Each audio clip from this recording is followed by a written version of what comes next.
கொய்யா பழத்தில் அதிக ஊட்டச்சத்துக்கள் நிறைஞ்சிருக்குன்னு எல்லாருக்குமே தெரியும். அதே மாதிரி கொய்யா இலைகளிலுமே அதிக ஊட்டச்சத்தும் மருத்துவ குணங்களும் நிறைஞ்சிருக்குன்னு தெரியுமா?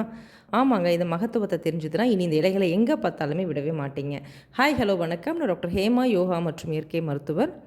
இந்த இலைகளை வச்சு சில ஸ்டடீஸும் ரிசர்ச்சும் பண்ணியிருக்காங்க. கொய்யா இலைகளில் anti bacterial, anti microbial, anti inflammatory, anti accident பண்புகள் இருக்குது. அதனால் இது பல வகையில் உடம்புக்கு நன்மையை தரக்கூடியது. இந்த கொய்யா இலைகளை ரெகுலராக எடுத்துகிட்டு வரும்பொழுது மாதவிடாய் காலங்களில் வரக்கூடிய வயிற்று வலியுடைய இன்டென்சிட்டியை படிப்படியாக குறையுதுன்னு சொல்கிறாங்க.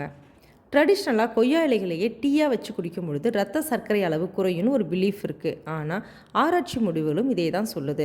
டிராஸ்டிக்கான சேஞ்சஸ் இல்லைனாலும் ஹெல்த்தியான லைஃப் ஸ்டைலோட இந்த கொய்யா இலைகளை டீயாக வச்சு குடிக்கும் பொழுது உடலில் நல்ல முன்னேற்றத்தை பார்க்க முடியும்.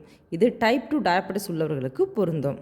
இதில் அதிகப்படியான நார்ச்சத்து இருக்கிறதுனால குடல் ஆரோக்கியத்திற்கு ரொம்ப ரொம்ப நல்லது. மலச்சிக்கல் பிரச்சனையை குறைக்கும். கொய்யா இலைகளில் அதிக அளவு ஆன்டி ஆக்சிடென்ட் மற்றும் வைட்டமின் சி இருக்கிறதுனால புற்றுநோய் செல்களின் வளர்ச்சியை தடுக்குது.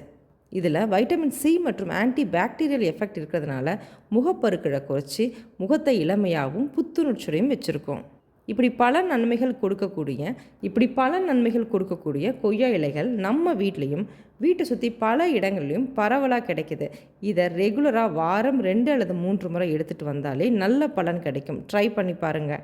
உங்களுடைய ஆரோக்கியத்திற்கு ஒரு விஷயத்தை மறந்துடாதீங்க. இயற்கை எதை உருவாக்கவில்லையோ அதை எடுத்துக்கொள்ளாதே. இந்த வீடியோ உங்களுக்கு ரொம்ப யூஸ்ஃபுல்லாக இருந்திருக்கும்னு நினைக்கிறேன். பிடிச்சிருந்ததுன்னா லைக் பண்ணுங்கள், ஷேர் பண்ணுங்கள், சப்ஸ்கிரைப் பண்ணுங்கள். நாளைக்கு ஒரு புது வீடியோவோட உங்களை மீட் பண்ணுறேன். தேங்க்யூ, பாய்.